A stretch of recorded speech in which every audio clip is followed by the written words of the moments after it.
સ્વામિનારાયણ હરે વચનામૃત ગરડા અંત્ય પ્રકરણનું 23મું માનસી પૂજાનું. સ્વામિનારાયણ હરે સંવત 1885ના આસો સુધી પૂનમને દિવસ રાત્રિને સમયે સ્વામી શ્રી સહજાનંદજી મહારાજ શ્રી ગરડા મધ્યે દાદા ખાચરના દરબારમાં પોતાના ઉતારાને વિશે ફળિયાની વચ્ચે ઢોલિયો ઢળાવીને તે ઉપર વિરાજમાન હતા અને સર્વ શ્વેત વસ્ત્ર ધારણ કર્યા હતા ને પોતાના મુખારવિંદની આગળ પરમહંસ તથા દેશ દેશના હરિભક્તની સભા ભરાઈને બેઠી હતી. પછી શ્રીજી મહારાજ કૃપા કરીને સર્વ હરિજન પ્રત્યે બોલ્યા, જે ભગવાનનો ભક્ત હોય તે નિત્ય ભગવાનની માનસી પૂજા કરે. તે માનસી પૂજા કરવાની એમ વ્યક્તિ છે જે ઉનાળો, શિયાળો કે ચોમાસું એ 3 ઋતુને વિશે નોખી નોખી માનસી પૂજા કરવી. તેમાં ઉનાળાના 4 મહિના સુધી તો એમ પૂજા કરવી જે સારું, ટાઢું, સુગંધીમાન, પવિત્ર જળ હોય તેણે કરીને ભગવાનને પ્રથમ નવરાવવા.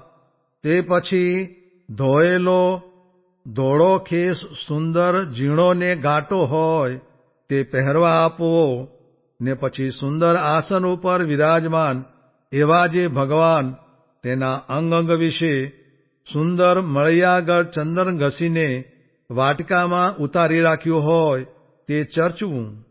તે પ્રથમ તો લલાટને વિશે ચર્ચીને લલાટને સારી પેઠે નિરખવું તથા હાથને વિશે ચર્ચીને હાથને સારી પેઠે નિરખવા તથા હૃદય, ઉદર, સાથળ, પિંડી એ આદિક જે અંગ તેને વિશે તે ચંદનનું લેપન કરીને તે અંગને નિરખવા તથા ચરણારવિંદની ઉપર ને તળે સુંદર કુંકુમ ચોપડવું ને તે ચરણારવિંદને નિરખવા. પછી મોગરા, ચમેલી, ગુલાબ, ચંપો એ આદિક જે સુગંધીમાન પુષ્પ તેના હાર તથા કંકણ, બાજુબંધ, ટોપી એ આદિક જે આભૂષણ તે પુષ્પના પહેરાવવા. અને મોગરાના પુષ્પ જેવું ધોળું અને ઝીણું ને બહુ ભારે નહીં એવું વસ્ત્ર મસ્તકને વિશે ધરાવવું તથા ધોળી, ઝીણી ને હલકી એવી જે સુંદર પછેડી તે ઓઢાળવી. પછી તે ભગવાનને મળવું. તે 1 વાર મળવું, 2 વાર મળવું, જેવું પોતાને હેત ઉપજે તેમ મળવું તથા ભગવાનના ચરણારવિંદ પોતાની છાતીમાં લેવા તથા મસ્તક ઉપર ધારવા. અને તે મળવે કરીને જે ભગવાનના અંગનું ચંદન પોતાના અંગમાં વળગે તથા ભગવાનના ચરણારવિંદને પોતાની છાતીમાં અને મસ્તક ઉપર ધાર્યા હોય તેણે કરીને જે કુંકુમ વળગે તથા પુષ્પના હારના ચિહ્ન ઇત્યાદિ જે પોતાના અંગમાં વળગે તેને ધારવું. કહેતા એમ જાણવું જે ભગવાનનો પ્રસાદી ચંદન, કુંકુમ ને હાર તે મારા અંગમાં અડ્યા છે.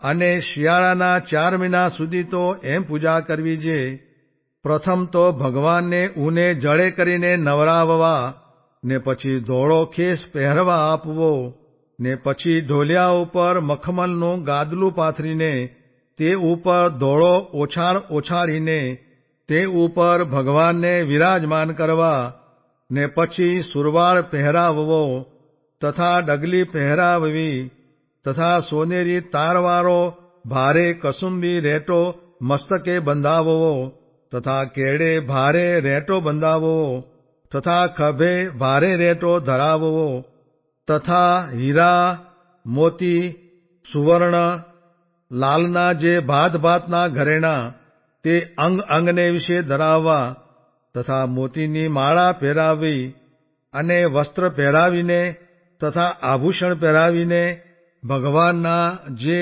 તે અંગ તેને સારી પેઠે નિરખવા અને ભગવાનના લલાટને વિશે એક કુમકુમનો ચાંદલો કરવો અને ચોમાસાના 4 મહિના સુધી એમ પૂજા કરવી જે જાણીએ ભગવાન કોઈક ગામથી આવ્યા, તે ધોળા વસ્ત્ર સર્વે પલળી ગયા છે, અથવા નદીએ પરમહંસે સહિત નાહવા પધાર્યા હતા, ત્યાંથી પલળીને આવ્યા છે.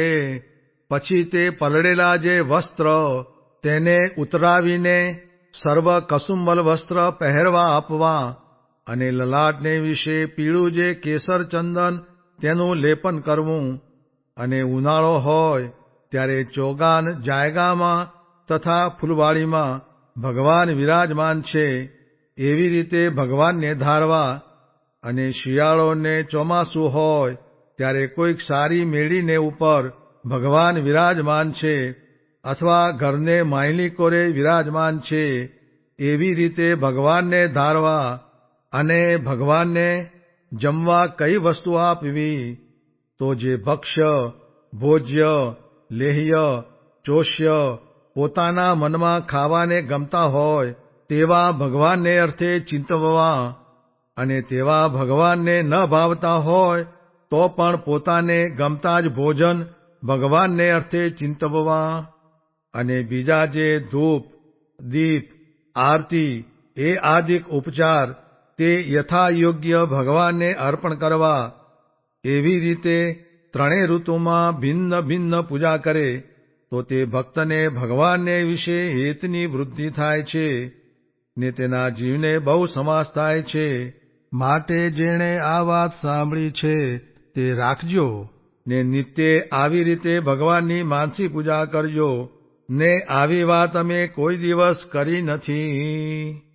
અને વળી શ્રીજી મહારાજે એક બીજી વાત કરી જે જ્યારે ભગવાનને ભગવાનના ભક્ત તે પોતાની ઉપર રાજી થાય ત્યારે તે ભક્તને એમ વિચારવું જે મારા મોટા ભાગ્ય જે મારી ઉપર ભગવાન ને ભગવાનના ભક્ત રાજી થયા.